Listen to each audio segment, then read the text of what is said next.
Nosso texto de hoje, Mateus, capítulo 11.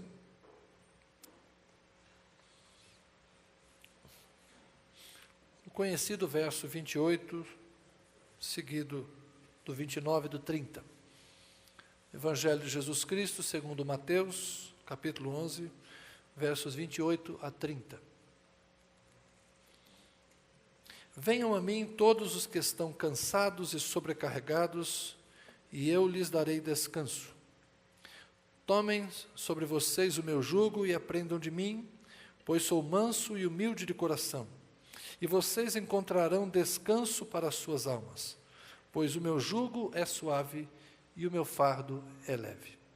Amém. Abençoa-nos, Senhor, lida a Tua palavra, que a Tua graça esteja sobre nós para compartilhá-la de acordo com o Teu coração e o nosso coração. Amém. Esses versos, em geral, são lidos isoladamente em relação ao capítulo. Nós pensamos sempre numa multidão oprimida, numa multidão cansada, numa multidão enferma, numa multidão faminta, numa multidão que busca alívio para uma vida atribulada. Muitas vezes nós usamos esse verso para nos referirmos às pessoas que não conhecem a Jesus e que estão precisando de alívio, de uma vida de pecado, de uma sobrecarga com as preocupações do mundo. Enfim, nós em geral trabalhamos aqui a necessidade de conhecer a Jesus, deixar o pecado e viver uma vida nova, porque Jesus convida a todos. Mas eu estava pensando no contexto em que esse versículo surge. Os evangelistas, quando produziram o relato dos discursos, das obras de Jesus, eles intencionalmente agruparam as histórias. E este é o final de uma narrativa que começa com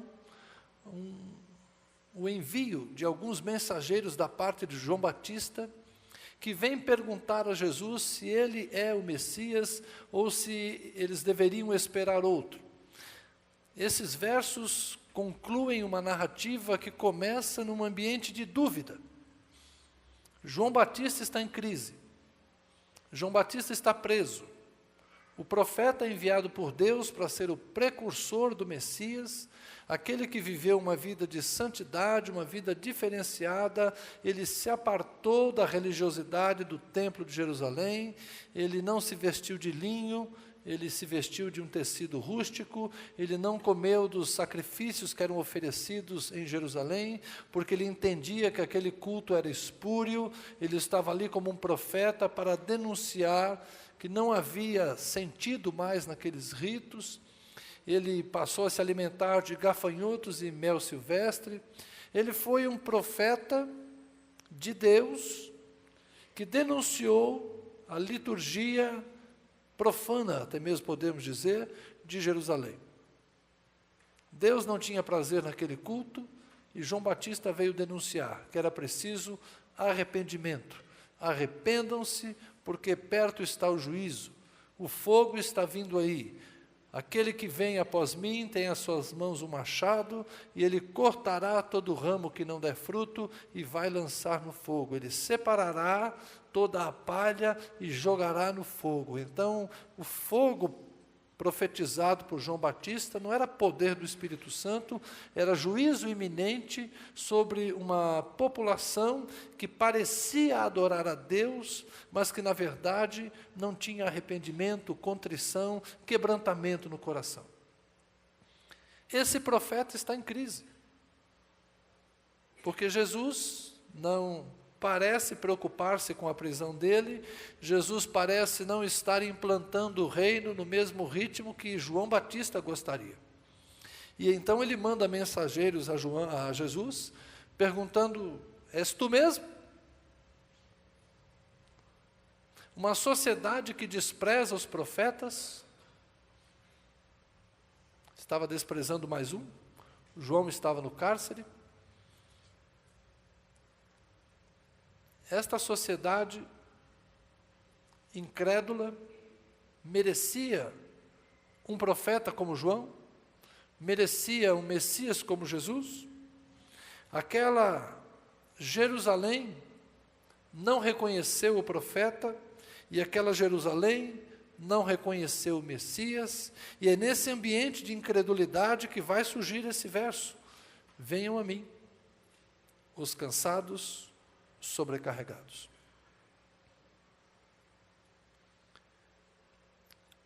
A sequência do texto mostra não só a dúvida de João Batista, mas mostra também Jesus defendendo o ministério dele. João é o profeta. João é aquele que foi anunciado como o Elias que havia de vir. E eu já vos afirmo, disse Jesus, ele veio, é João Batista. Ele é um profeta de Deus, ele não é um caniço agitado pelo vento. Ele é firme, ele é forte, ele é de Deus. Na antiga aliança, ele é o maior profeta. Mas o reino agora traz coisas melhores, e uma criança no reino é maior do que João Batista. Jesus está tentando ensinar às pessoas que Jerusalém rejeitou João, embora Deus aprovasse João. Mas que aquela geração era uma geração incrédula mesmo. E eu gosto muito dessa frase irônica que Jesus faz. A quem posso comparar esta geração? São como crianças sentadas nas praças que gritam umas às outras. Nós lhes tocamos flauta, mas vocês não dançam, cantamos um lamento, mas vocês não se entristecem.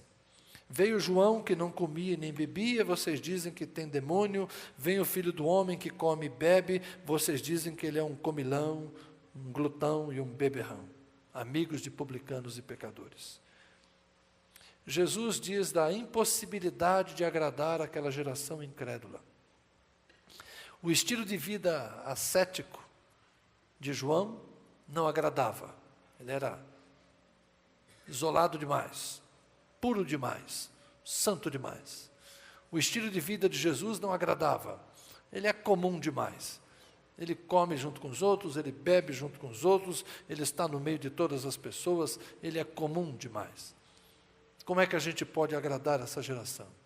É uma geração que rejeita os profetas e que rejeita o Messias.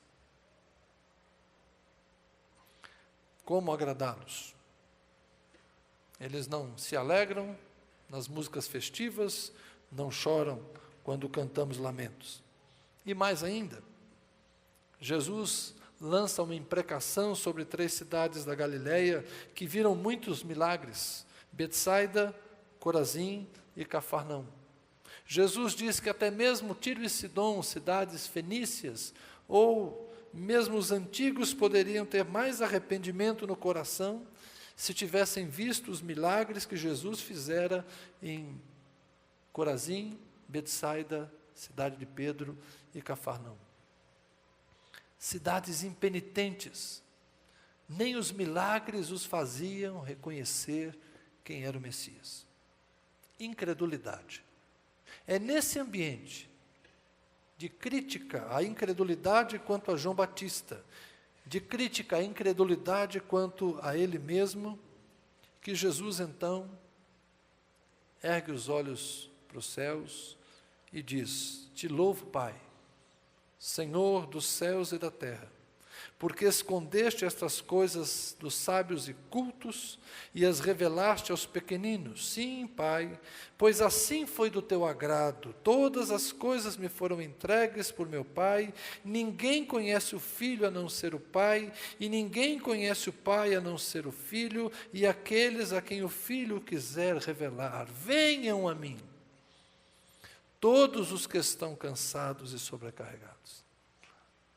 O convite vem depois da imprecação às cidades impenitentes. O convite vem depois da constatação de que Jerusalém rejeitava João e de que as pessoas em geral rejeitavam a Jesus. Mas também vem depois do reconhecimento e do louvor, porque os humildes e pequeninos criam. A revelação de Deus havia alcançado alguns. Escondestes dos poderosos, escondestes dos sábios e cultos, mas revelaste aos humildes e pequeninos. Quem é que poderia vir? Todos que estavam sobrecarregados, todos que estavam cansados. Sobrecarregados e cansados do quê? Da geração incrédula e da religião dos cultos e entendidos. Porque o farisaísmo dos dias de Jesus, a religião do templo lá, liderada pelos saduceus e as suas vãs filosofias, talvez um termo paulino se aplique bem aqui, deixavam o povo cansado e sobrecarregado. A religião daqueles dias era mais um peso sobre ombros cansados. Jesus, certa vez, Mateus 23 registra isso, disse aos fariseus: vocês atam, amarram, preparam fardos pesados e colocam sobre os ombros de outras pessoas, e vocês mesmos não querem carregar nem com o dedo mínimo. A religiosidade daqueles dias era um fardo. Pessoas cansadas de religião, pessoas cansadas de legalismo, pessoas cansadas de regras, pessoas cansadas de recomendações e proibições e exigências e liturgias sem sentido. Pessoas cansadas das peregrinações a Jerusalém, levando animais para serem sacrificados no templo e a vida continuar a mesma coisa. Pessoas cansadas de uma sociedade injusta, de uma sociedade que explorava os pobres, pessoas cansadas de viver sob o tacão de Roma e não ver esperança. É um tipo de cansaço religioso que parece ainda existe hoje em dia. Às vezes a gente se pergunta por que as pessoas vêm tão pouco à igreja hoje. No passado as pessoas viviam nas igrejas. Nosso lazer era nos templos. É porque a gente era muito pobre e não havia shopping center. A gente não tinha onde ir, não tinha dinheiro para ir, não tinha carro. A pé a gente não vai muito longe, gente. Mas os tempos mudaram. E hoje a religião nos cansa. Para que tanto culto? É tudo igual. Para que tanto estudo? Precisa cantar tanto. 6 músicas, não pode ser 4. O pastor tem que pregar 40 minutos, não pode ser 20. Por que tanta oração? Não dá para a gente fazer uma no começo, uma no fim. Tem que ser todo domingo, tem que ser terça, quinta, domingo. A religião de hoje parece mais um fardo. Porque a impressão que a gente tem é que a nossa religião se expressa aqui. Jesus não nos convidou para sermos religiosos. Jesus nos chamou a Ele. Nós dizemos, vamos para a igreja. Jesus dizia, vinde a mim. Nós dizemos, vamos para o culto. Jesus dizia, vinde a mim. Nós dizemos, vamos para a escola dominical. Jesus dizia, vinde a mim. Nós dizemos, vamos para a vigília, e vamos para a consagração, e vamos para isso, e vamos para aquilo, e vamos aos eventos. Jesus dizia, vinde a mim. Sabe por que às vezes estas coisas que fazemos parecem nos cansar? Porque a gente não vê Jesus. A gente vem às vezes para ver os irmãos. A gente vem para fazer aquelas coisas que a gente costuma fazer aos domingos.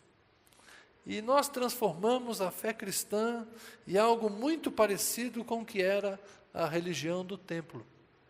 Alguns chamam até o culto de sacrifício. Vir a um culto é como oferecer um sacrifício. Ô irmão, que pena que para você é isso. Nós pensávamos que para você era um prazer. Eu não sabia que era um sacrifício para você. Honestamente, nós nos esforçamos bastante para que isso aqui seja um prazer para você. Mas se é um sacrifício, sinto muito. É um sacrifício de tolo. Porque Jesus já fez todos os sacrifícios necessários. Você não deveria sofrer para estar com os discípulos de Jesus. Você deveria ter prazer em estar com os discípulos de Jesus. Isso aqui é para ser um fardo leve e um jugo suave, não uma obrigação. Um lugar que você tem que picar o cartão e comprovar que esteve lá. Desculpa, picar cartão é coisa velha. Agora é biometria. Você tem que colocar lá o dedo e dizer, eu estive aqui. Cheguei tal hora, saí tal hora. As coisas mudaram.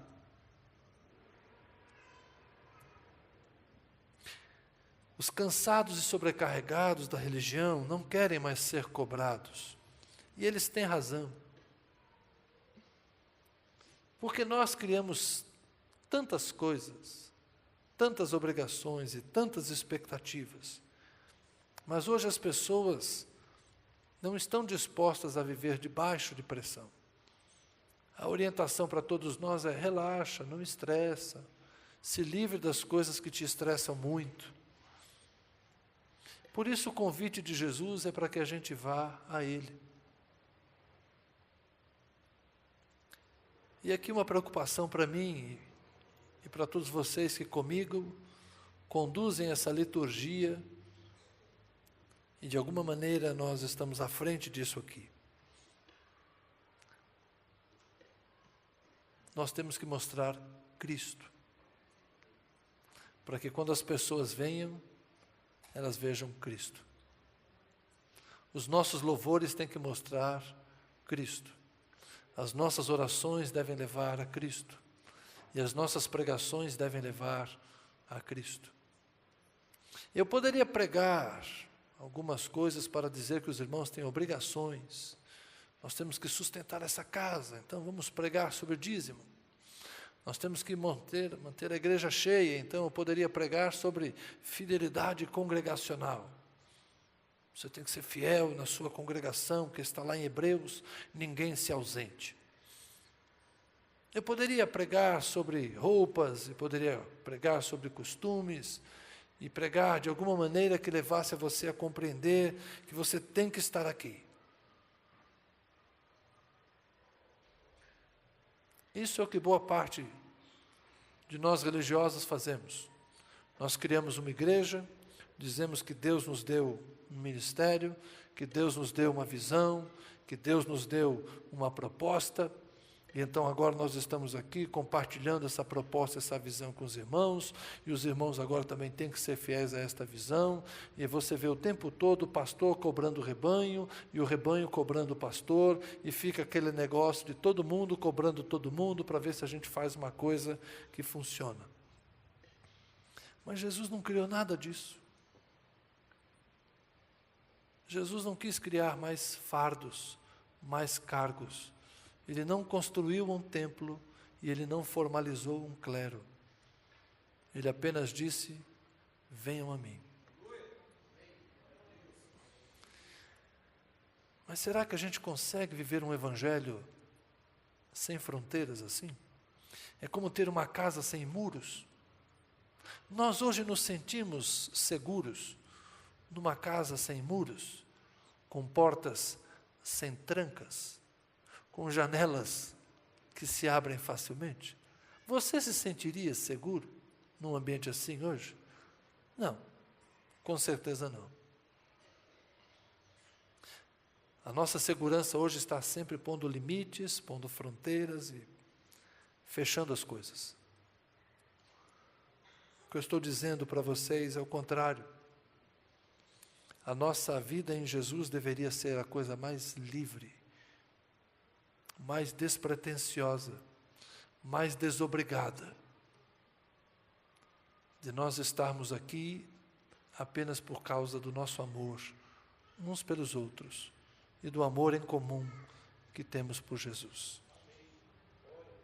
E tudo o que fizéssemos deveria ser apenas pautado por isso, pelo amor que temos uns pelos outros e pelo amor que temos por Jesus. Mas por que nos reuniríamos? Por uma coisa só, revelação. Porque no ajuntamento, Deus se revela. Graças te dou, ó Pai, porque ocultaste aos humildes, aos sábios e poderosos, mas revelastes aos humildes e pequeninos. Se nós nos reuníssemos apenas, irmãos, para que Jesus se revelasse a nós, para que conhecêssemos melhor a Jesus, para que conhecêssemos melhor o Espírito Santo, para que tivéssemos mais intimidade com o Pai, para que tivéssemos mais intimidade com o poder de Deus, para que tivéssemos mais intimidade com a palavra de Deus.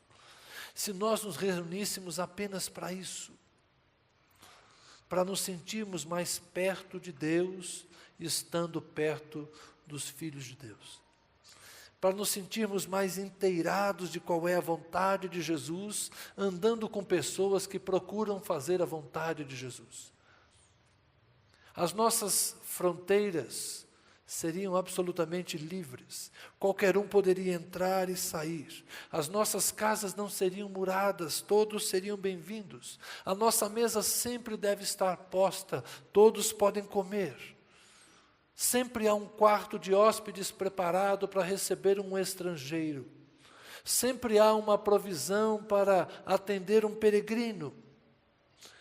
Há pão para o faminto, há água para o sedento, há azeite para aquele que está ferido, há bálsamo para aquele que tem dor, há acolhimento.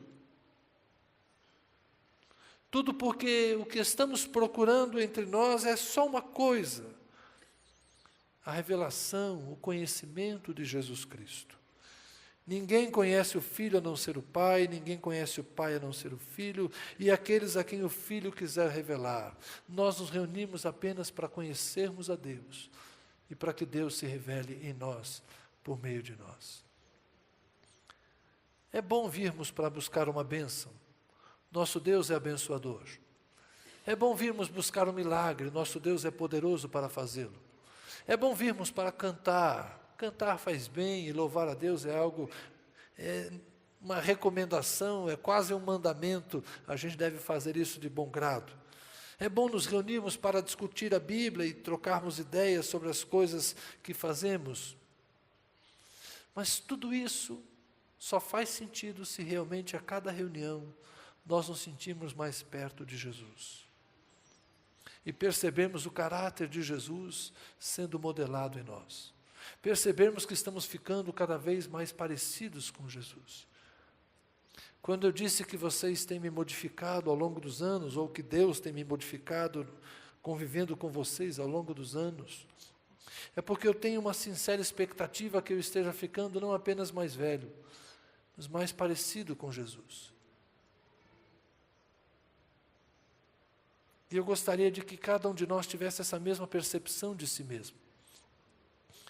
Nós estamos ficando mais amorosos, mais pacientes, mais mansos, mais humildes, menos cobiçosos. Estamos abrindo mão dos nossos direitos em favor dos outros. Estamos perdoando com facilidade. Estamos aceitando que não nos compreendam, sem que isso nos tire a paz. Estamos aprendendo a lidar com as afrontas, sem reagirmos com violência.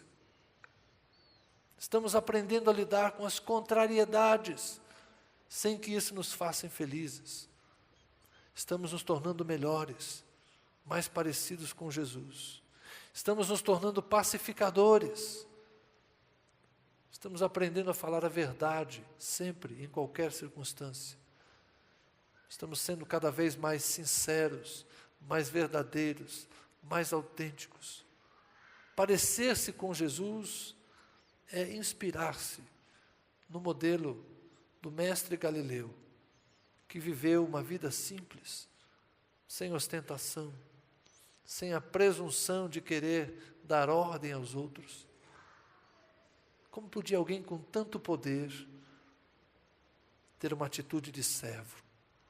Como podia alguém com tanta autoridade agir principalmente com compreensão e misericórdia? Como pode alguém com tanta santidade não condenar pecadores? Porque era isso que Jesus fazia. Ele santo, chegava para um pecador e dizia: não te condeno, vai e não peques mais. Ah, como é difícil para nós quando a gente se acha um pouquinho melhor que os outros. Como a gente tira proveito disso? Nos inspirarmos em Jesus.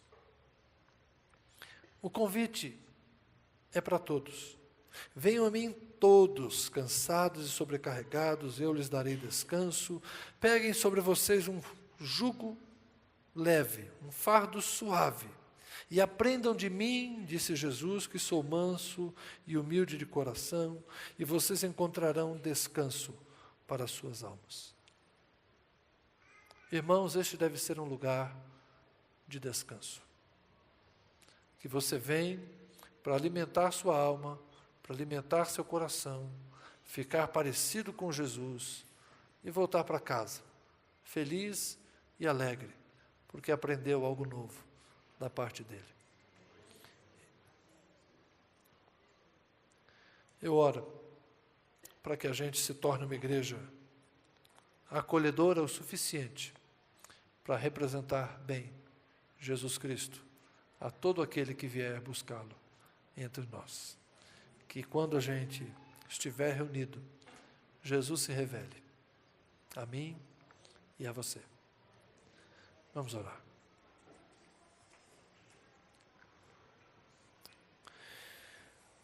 Ah, Senhor,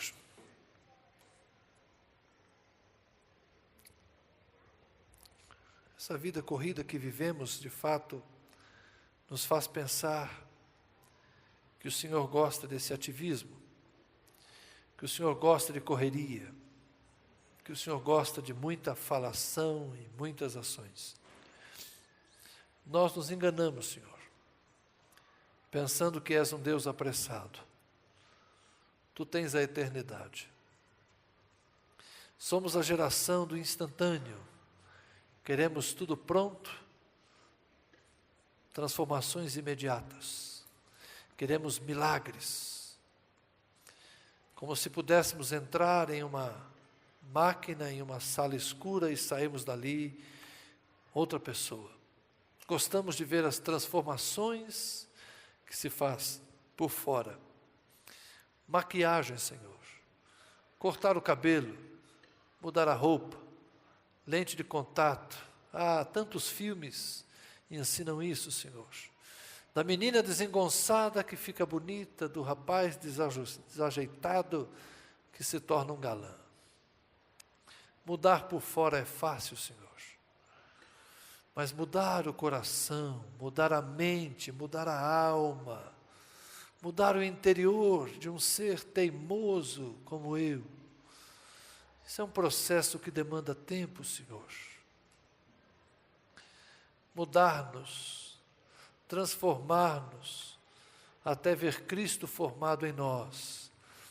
É um processo de anos. E eu te agradeço, Senhor, pela tua paciência, pela tua perseverança. O Senhor tem se revelado.